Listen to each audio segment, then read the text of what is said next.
bonjour à tous. Le tous, bon, on va faire avec. Hein.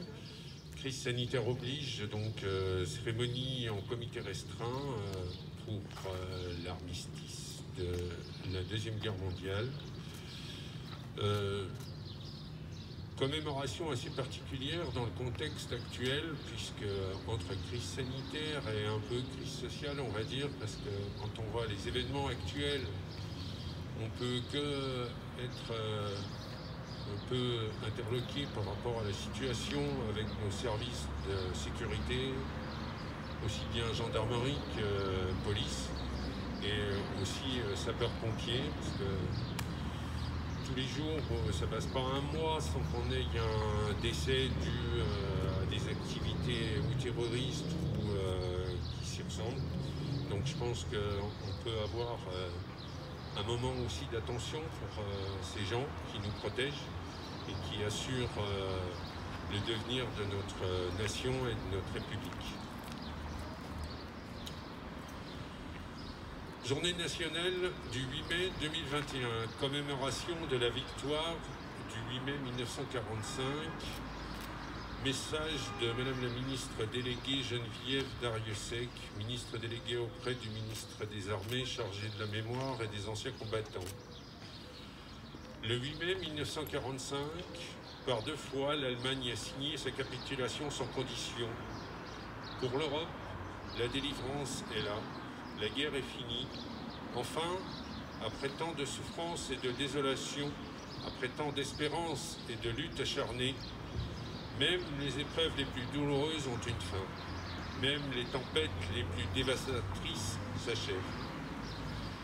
Une joie bouleversée emplit les cœurs. Les drapeaux ornent les fenêtres. Les embrassades se noient dans la liesse populaire. Derrière les larmes de joie, celles de la peine à fleurs. Personne n'oublie les villes ruinées, les vies dévastées. Personne n'oublie que l'humanité a payé le plus lourd tribut de son histoire. Notre monde en fut à jamais changé. La Seconde Guerre mondiale est une rupture pour notre civilisation qui se sait encore davantage fragile et mortelle.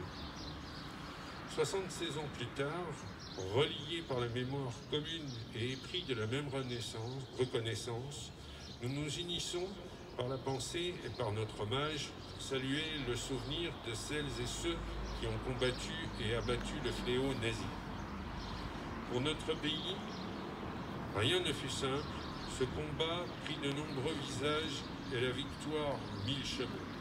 Malgré les ardents soldats de Montcornet, d'Abbeville, des Alpes, de Saumur et tous ceux de 40, l'ombre de l'occupation, de la division, puis de la collaboration a jeté un voile obscur sur la France. Il y a 80 ans, en 1941, les flambeaux de la résistance brillaient déjà. Le flot du refus et de l'espérance montait tandis que la répression forgeait son funeste souvenir à Châteaubriand, au camp de Souges ou au Mont Valérien. La France libre recevait les ralliements des territoires ultramarins et poursuivait son inlassable épopée. Dans les sables de Koufra, elle nouait un pacte avec la victoire et par la voix du colonel Leclerc regardait déjà vers Strasbourg. À l'instar d'Hubert Germain, dernier des compagnons de la Libération, ce fut toute une jeunesse ardente et résistante qui refusa la défaite et l'asservissement, qui refusa de servir les desseins de l'occupant. Tous, ils ont permis à la France de s'asseoir à la table des vainqueurs. Cela fut rendu possible par le combat acharné des armées françaises et des armées alliées, par les forces françaises libres qui jamais ne cessèrent la lutte, par le dévouement des résistants de l'intérieur, par chaque Française et Français qui a refusé l'abaissement de la France et la négation de ses valeurs. Notre gratitude demeure indéfectible. Entendons les mots de Malraux. Un monde sans espoir est irrespirable. La victoire de 1945 est le succès de l'espérance, mais elle est aussi l'aube d'un nouvel effort collectif pour la reconstruction, pour la paix et pour l'Europe. Hier, comme aujourd'hui, face aux épreuves et aux crises du temps, la nation française se tient debout, résiliente et espérante. Unie et solidaire, souvenons-nous de l'adversité surmontée par la liberté reconquise. Vive la République, vive la France.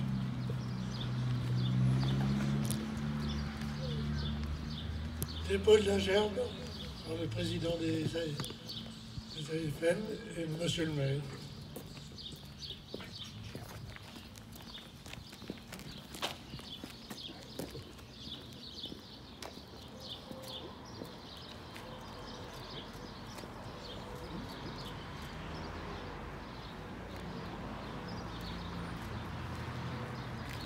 Aux morts.